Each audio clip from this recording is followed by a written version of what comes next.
welcome to Turn the Page, the official podcast of the Syosset Public Library.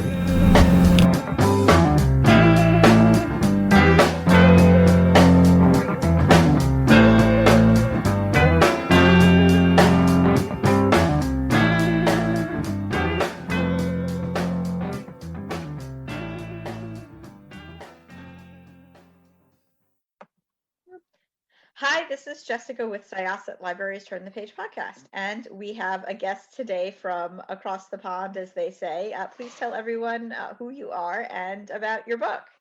Hello, thank you so much for having me.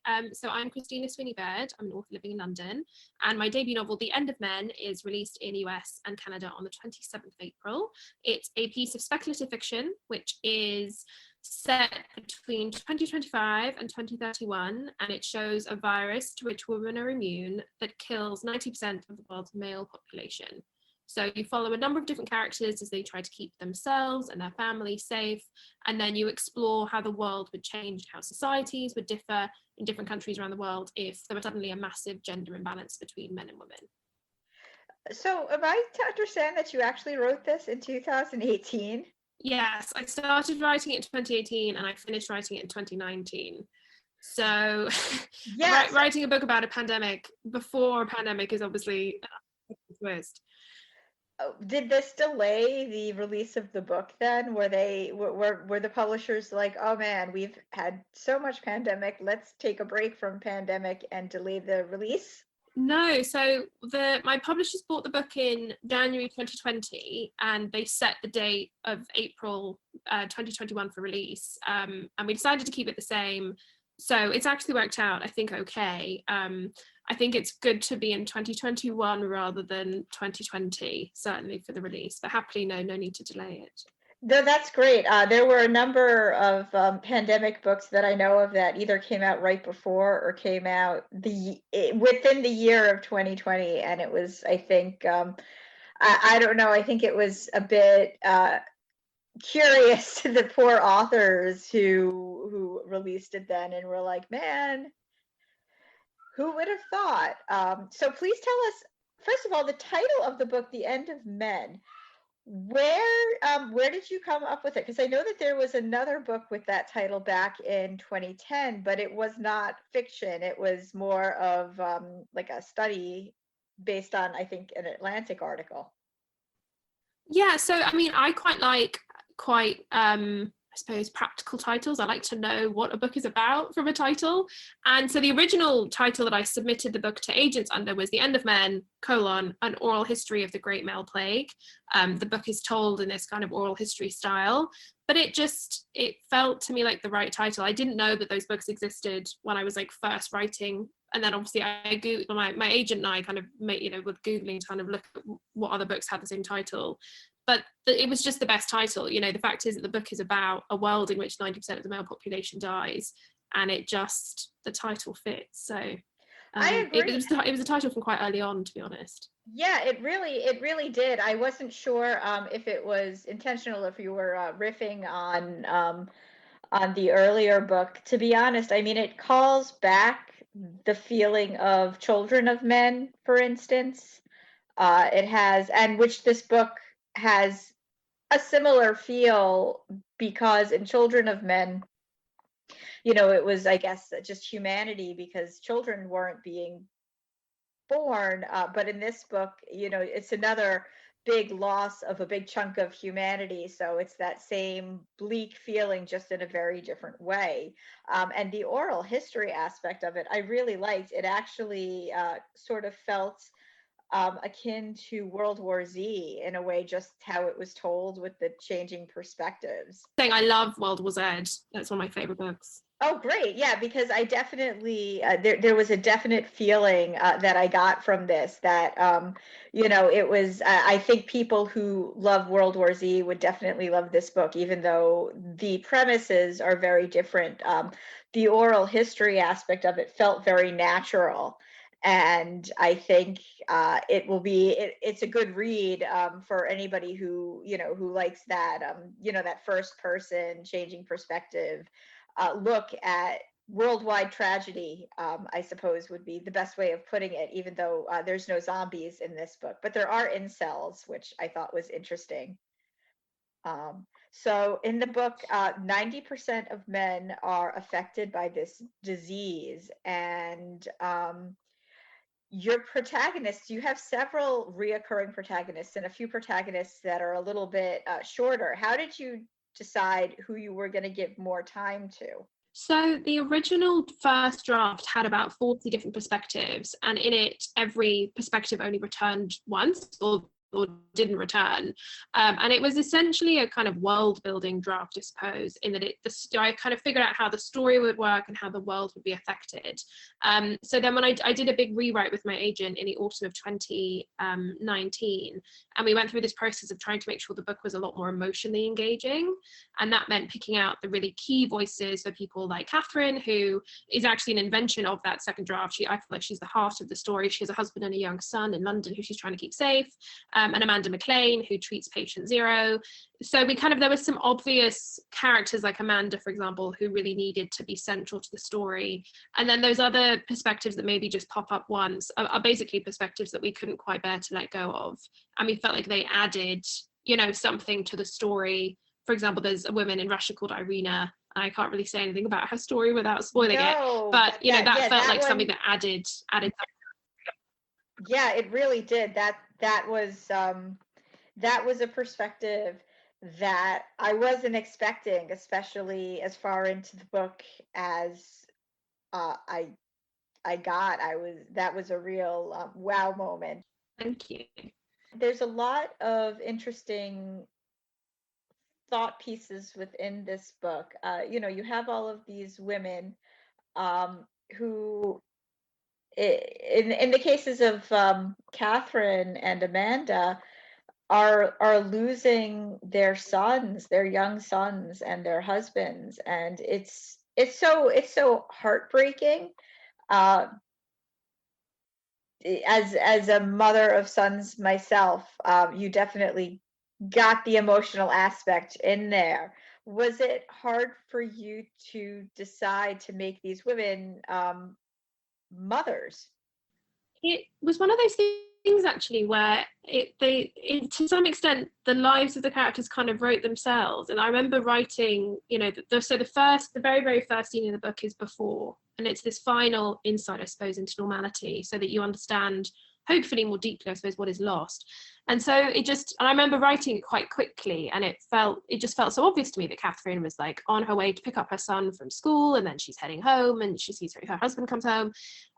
So I suppose it wasn't even a conscious decision necessarily making specifically Catherine and Amanda's sons. And I felt like Amanda has 2 teenage sons, and it felt so clear to me that she was this slightly like 8,000 things in her head at once. But then when truly, this truly terrible thing is happening, her focus kind of like winnows down so specifically to like keeping her son safe. But it was heartbreaking, obviously, to write those scenes of loss. You become so close to these characters that you adore, and it breaks your heart, I suppose, to put them through pain. You had, like you'd mentioned, a short section where you explored the of Irina, who has a very different situation. You had another character who was a mom of daughters, and things played out a little bit differently for her. When you were writing about people who were in a sort of safe zone, who were sort of seeing an influx of boys that were supposed to be kept safe in their area, did you do any research into zones like that? Is that something that you did a lot of research into? So I grew up in Scotland. So one of the kind of very nice things about growing up in Scotland is that so much of it is this just beautiful landscape. And I grew up in Glasgow, which is a city, but it meant that when we did like school trips and stuff, you just drive for an hour and you're suddenly in the middle of nowhere, or like on the border of the Highlands. So to me, I suppose it felt quite natural to write about these quite remote places where that to me, that would feel quite safe if something like this was happening. My brother is 7 years younger than me, and if I was trying to keep him safe, I think I'd go, right, we're going north, that's where we're going. So a lot of those scenes of kind of more rural areas are based on my experiences, especially as a teenager, of heading out into the countryside. Scotland is actually one of my favorite places, so I was excited to visit it through a book, even if sad things were happening in the background. So you began writing this book. You study law at the moment, or you practice law at the moment? I practice law, yes. So I'm a corporate litigation lawyer in London. And so I started writing it in 2018, and I've been working as a lawyer since 2016. So the entire time I was writing it, I was working as a lawyer, which basically means I don't sleep all that much. I was about to ask what that work-life balance has to be like. It's honestly not as bad as I think people imagine. I'm very much a vampire. I like evenings and weekends. I'm not a morning person, so I do write quite late. And it's just one of those things where they feel quite different. So my mum always says a change is as good as a rest. And I think about that quite a lot, in that I think I'd really struggle actually if my job was in publishing. I can't quite imagine spending, 16 hours a day around books. Whereas it can be really lovely to, kind of delve into a fictional world at the end of the day and do something completely different. So having finished this book, pre-pandemic, but just under the wire, what was your pandemic read or your pandemic comfort genre? I found that a lot of different authors prefer to read different things or couldn't read at all during the actual pandemic. Having written a book about a pandemic before a pandemic, what were you able to escape into during the pandemic? So I was lucky that I could read, and I have to say I read a lot last year. I was someone who, if I wasn't enjoying, I don't know, just having one of those really difficult weeks. We had a lot of lockdowns here in the UK, so, everything shuts down and you're just really in the house the whole time. But historical romance is my comfort read of choice and always has been. So I read a lot of Caroline Linden, I read a lot of Julia Quinn, I read a lot of Eloisa James, and I also discovered a few new romance authors. I read The Hating Game by Sally Thorne, which was like rocketed into, I think, my top 10 books of all time. That sounds like a really good title. It is so good. It's a really classic enemies to lovers, but done brilliantly. Difficult in contemporary fiction, so I highly recommend it if you like romance novels. I was also reading that The End of Men has been optioned for a film. It has. It's so exciting. Yeah. So the film rights have sold to a big studio, which is really exciting in the US. And I'm being kind of slightly vague there. It's not a secret per se, but I think studios like to do their own announcement kind of once they have like certain things in terms of production in place. But yeah, that was a really weird thing. We were literally in the middle of the pandemic in, I think, like May last year, and I was having these calls with production companies, and I couldn't quite square up how different my life was from kind of the weird and wonderful phone calls I was having with this dream coming true. But yes, very exciting. So hopefully it will become a TV show or film at some point.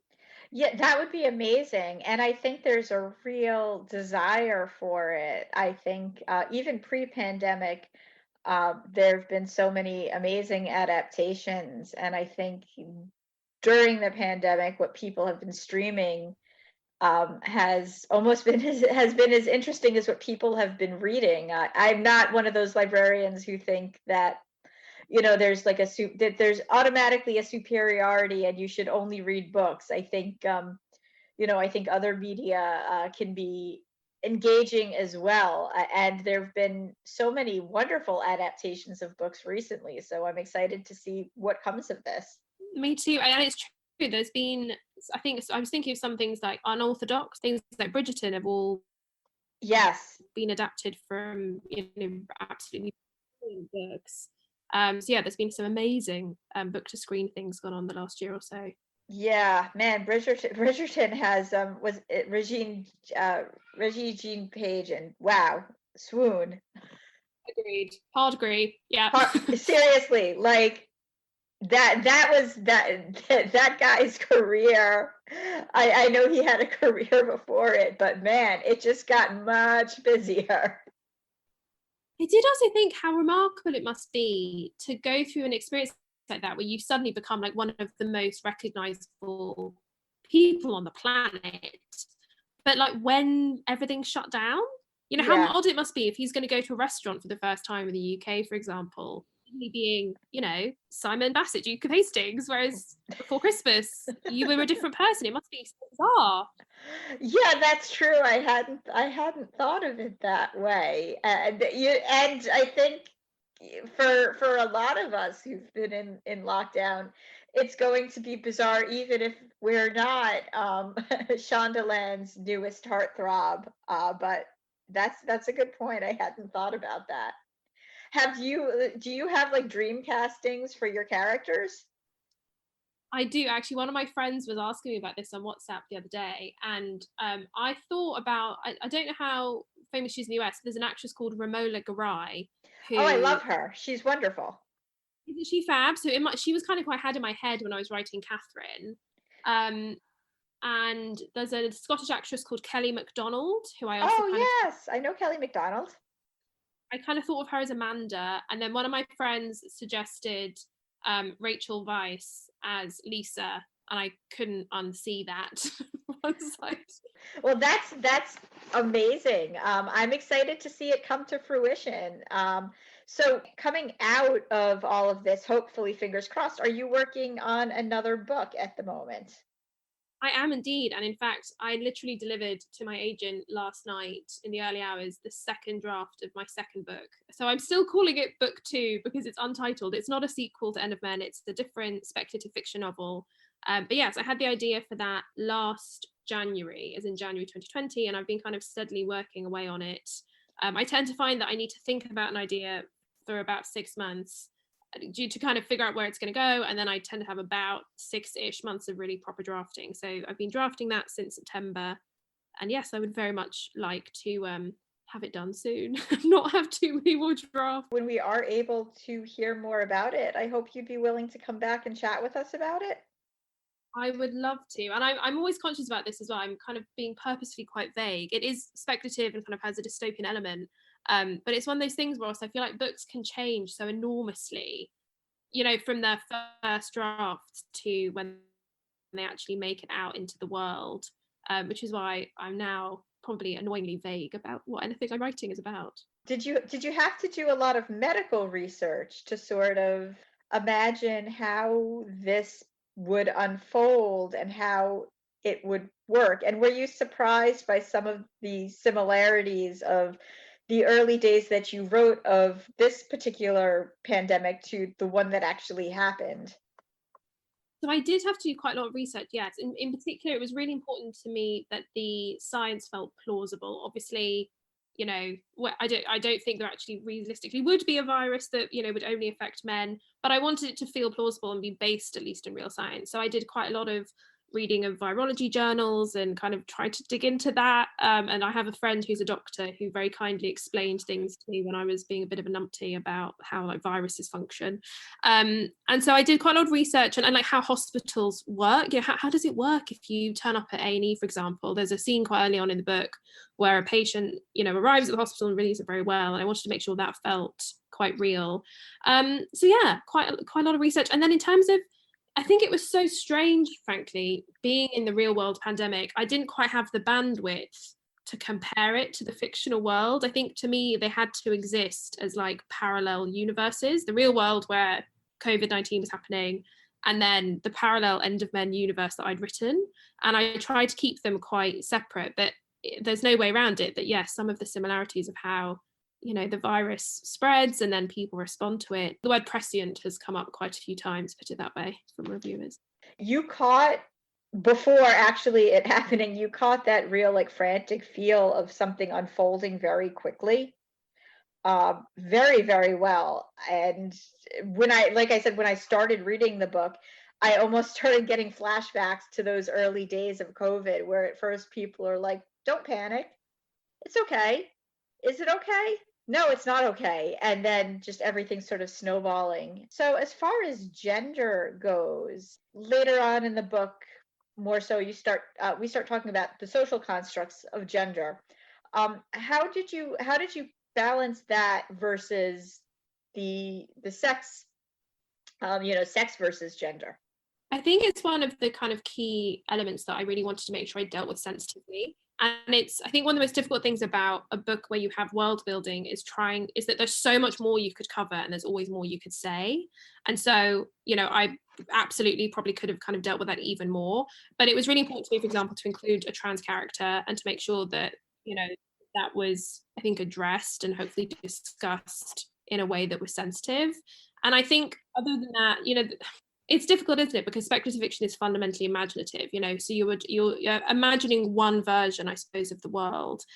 And I didn't want to be too obvious. I didn't want it to be as simple as, for example, that suddenly like there'd be, a derivative way to think about how women function versus how men function. I wanted hopefully to show quite a nuanced portrayal of how there are structural inequalities. For example, the way that employment works means that some jobs quite simply would be different. For example, in the UK, in Parliament, we don't have 50-50 representation of MPs. So obviously politics would function differently if you suddenly had a difference. But it was something that changed with every draft. I was just trying to be as nuanced as I could with it. And lastly, just because it happens in the very beginning, and it was something that sort of made me laugh. Catherine, right, who's picking her kid up from school? Yes. Catherine is about to pick her son up from school, and she's talking just about like Halloween costumes for her child and also Halloween costumes for women, and how there's made mention of how certain things that should probably not be made sexy are always made quote unquote sexy for women. For instance, like a sexy handmaid from The Handmaid's Tale. And that made me laugh because I've actually seen that, and it is the most baffling thing to me. Isn't it? And like Halloween is this bizarre day of the year. And to be clear, I love Halloween. I throw a Halloween party every year. I'm not a party pooper. I love it too. It's one of those things where like I've seen like sexy Mr. Rogers for like Ernie and Bert, like what? So when you mentioned The Handmaid, I was like, oh man, I've seen that too. I know, I wish that it was imaginary, but I had seen it on Amazon and I clearly in my mind had filed it away and gone, no way. But yes, way. That is in fact, that is a costume. Yeah, I feel like Halloween is one of those odd days where it's really fun and we all love the parties. And also it's a very easy way to kind of explore gender, in quite an economical way in a book, is to have these small events in life where you suddenly go, if I think about that, that's really odd. It's very strange that suddenly we just dress up as this sexy thing, even if it's totally inappropriate. Yeah, but it's Halloween, so it's fine. And I try and show, it's the classic advice, isn't it, in writing, to show rather than tell. But I think especially with speculative fiction, you want to feel people's lives, you want to feel like you're following them. And I think that events like that, Halloween, Christmas, birthdays, weddings, funerals are quite a helpful way to show how things would change rather than, just being informed of how the world has changed. Yeah, absolutely. And I think that those benchmark dates were sort of how people measured time within the pandemic itself. So it worked. It is nice to know it's like, okay, my imagination was not too far off the mark. Well, thank you. I think your book is going to be a huge hit, and I cannot wait to see what comes of the adaptation and your upcoming book. Thank you so much. It's been an absolute pleasure talking to you. This was Jessica with Syosset Library. Our author guest today was Christina Sweeney Baird. And we are thank you. And we're going to close this chapter of Turn the Page. It's time to close this chapter of Turn the Page. Join us for the next episode.